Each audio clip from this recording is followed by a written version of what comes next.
Hey guys, welcome back to the Reading Outlaw. Thank you for joining me for the second day of the Here We Are Feminism Party.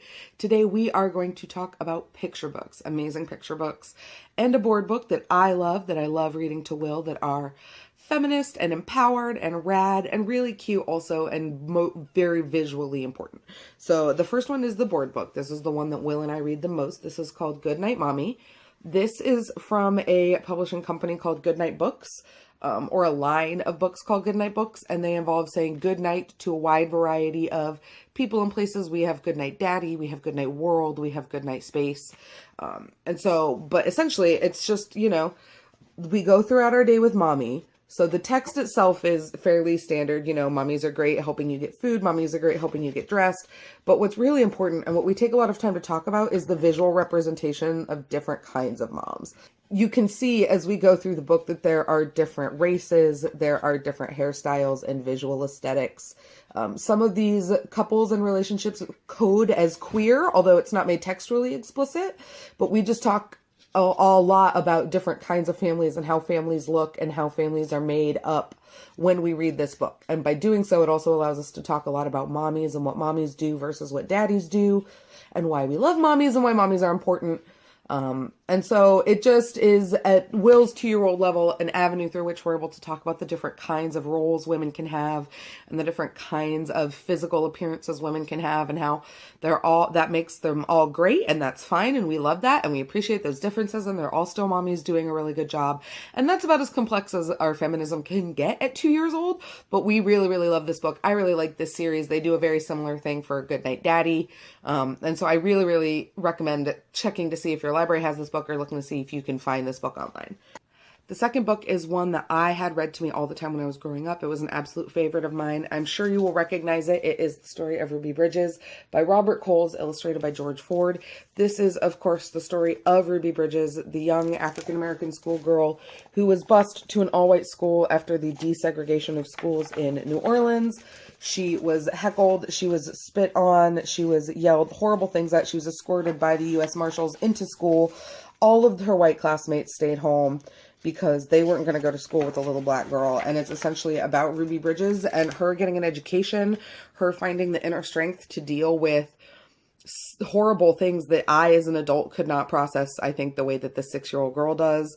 It's just a really powerful story. There's been a news story recently about a fucking awful political cartoonist recreating a very famous painting of Ruby Bridges being walked to school by the U.S. Marshals, and this person, I'm assuming I don't know what the artist is, what gender they are, but they replaced Ruby Bridges with Betsy DeVos having to be escorted into school, because that's a fair parallel. Spoiler alert, no it's not. Anyway, we're not going to taint this beautiful book. We're talking about that horrible woman. So I think that this is one of those stories that remains an absolute classic. As a young child being read this book, there's a lot to relate to, and there's a lot of inspiration to be drawn from this. And then when you get to the end and you learn that this is actually like a true story, it's a real event that happened. As a child, I was absolutely entranced and flabbergasted. And it was, I think, one of the very first times that I was inspired to then go learn more about a real life thing, or ask more questions about a real life thing based on a book that I read. The next picture book we're going to talk about is actually part of a series. This is Isabella, Girl in Charge. Isabella is an absolutely rambunctious young girl. The first book is called My Name Is Not Isabella, because she is tired of that name and she's going to go by something different. So I love Isabella in general. I didn't say it, but this is written by Jenny Fosbury and the pictures are by Mike Litwin. And this one in particular is Isabella deciding that she is going to be in charge one day. Because of course. So she wakes up one night and she's absolutely stoked. She's going to be Susanna, the mayor of this town. And then she decides that she's going to be Jeanette and she's going to be president. I don't know if you can see these pictures. She goes through the entire, her and her parents are on a trip to DC. And as they're going, she decides that she's going to be president one day. And the thing about this spread, the thing that chokes me up is that, look at this. This is literally the future that could have been. And this is the future that will be one day, but that we were so close to having and didn't have. And so the best thing about this is that Isabella, as she goes, the women that she wants to be are, again, real women. And so we learn about them in the back. We learn about who they were, the first female mayor of a town in Kansas. We learn about some of the early suffragettes. Eventually we get onto people like Sandra Day O'Connor, the first female justice of the Supreme Court. And so Isabella is very much so interested in becoming a female leader, and we're able to learn about more of the political side of how to do that in this book. Next up is a book that I love. It's another one that's part of a series. This is Ada Twist, Scientist, which, first of all, I love that her name is Ada. Ada Lovelace is the woman credited with basically inventing the modern computer. But Ada Twist basically doesn't talk for a really long time. She's 3 years old before she talks. And the first word she says is why. She's climbing a big clock. Her parents are yelling at her to get down, and she wants to know why. From then on out, the only questions Ada has are why. Why, how, what, where, when. She wants to know everything. Ada Twist is a scientist.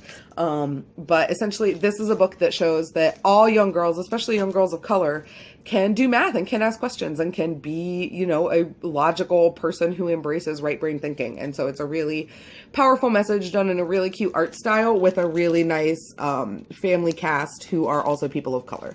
So I really, really highly recommend this one, especially if you have young girls who are already expressing disinterest in STEAM or acting like math is not for them. That's a cultural message that we are teaching that we shouldn't be. So let's head that off at the pass and get to them young.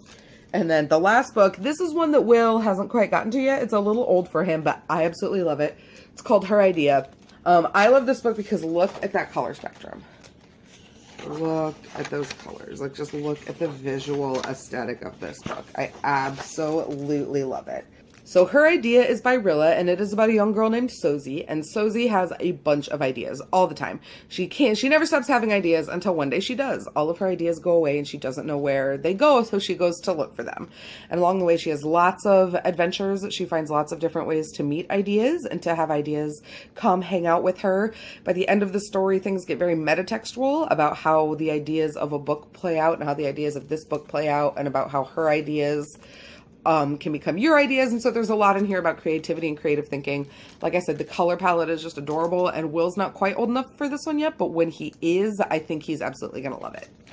And there you have it, you guys. Those are the 5 picture books that I would recommend that you pick up if you are looking for really great feminist picture book reads. Obviously, this is just the very, very tip of a very, very large pile. Please let me know down below which feminist picture books you like, which ones you're interested in. I'm always looking for recommendations. Until next time, take care of yourselves, take care of each other. Have happy reading.